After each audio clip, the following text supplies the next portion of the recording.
Shalom pendengar yang dikasihi dan mengasihi Tuhan Yesus Kristus.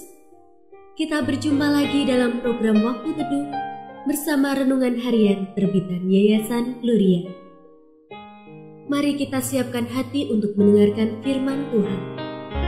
Izinkan Roh Allah memberi kita hikmat agar kita dapat semakin mengenal, mengasihi, dan memuliakan Tuhan setiap hari.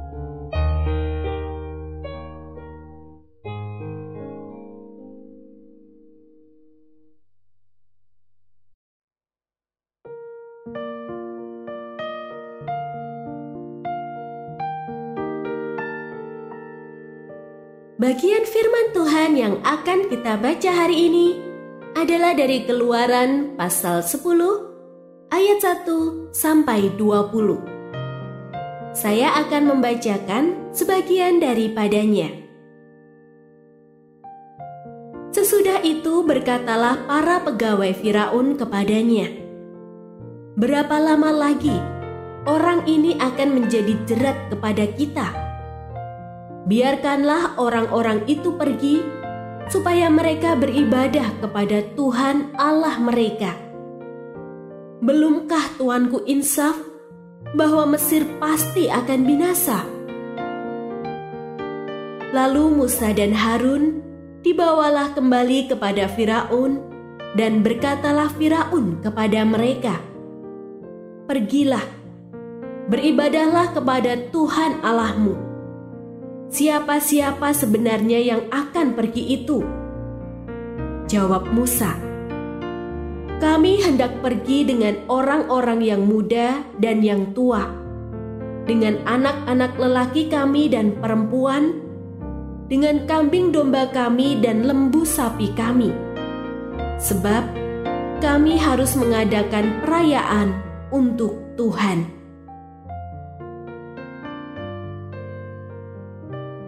Pendengar yang mengasihi Tuhan, ayat yang kita renungkan secara khusus hari ini adalah dari Keluaran pasal 10 ayat 7. Sesudah itu berkatalah para pegawai Firaun kepadanya, "Berapa lama lagi orang ini akan menjadi jerat kepada kita?" Renungan hari ini berjudul Para Pegawai Firaun. Sesudah bertelur di musim dingin bulan September, kawanan serangga ini lazimnya bermigrasi pada Februari dan Maret. Itulah Oedipoda migratoria. Namun, kali ini migrasi tersebut berbarengan dengan tiupan keras angin musim panas Sirocco atau angin timur yang menerpa tanah Mesir dan menjadi petaka untuk kesekian kalinya. Itulah fenomena alam ekstrim yang dipakai Allah untuk mendatangkan tulah ke-8 atas tanah Mesir, kawanan belalang. Baru setelah tulah ke-8 disebutkan tentang kekerasan hati, bukan hanya Firaun, melainkan para pegawainya juga.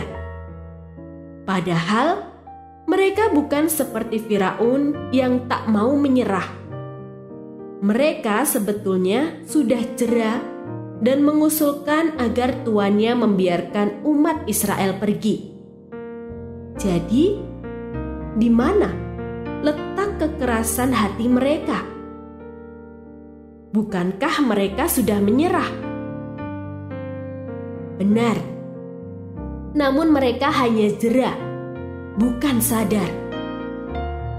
Mereka menganggap bencana atas negerinya bukan akibat kebebalan melawan Tuhan, namun disebabkan oleh Musa yang mereka sebut sebagai jerat kepada kita. Perlawanan terhadap Allah dengan menuding pihak lain sebagai sumber masalah adalah sebentuk kekerasan hati juga. Ada kecenderungan sementara orang untuk menolak Tuhan, tetapi diekspresikan sekaligus disembunyikan melalui cara menyalahkan pihak ketiga. Misalnya, tak bersedia menerima Kristus dengan alasan muak melihat tingkah para pengikutnya. Tak lagi mau beribadah di gereja dengan alasan tidak mendapat perhatian. Pendek kata, ada saja pihak ketiga yang dipersalahkan. Bermawas dirilah terhadap pengalihan tanggung jawab seperti ini. Bagi Tuhan, sikap ini hanya bentuk lain dari kekerasan hati. Jika Tuhan mengetuk pintu hati saya, jawaban sepenuhnya berpulang pada diri saya sendiri.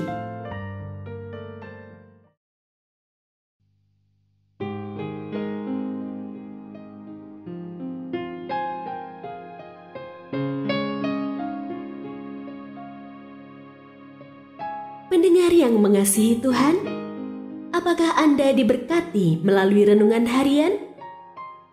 Jadilah berkat dengan mendukung pelayanan kami.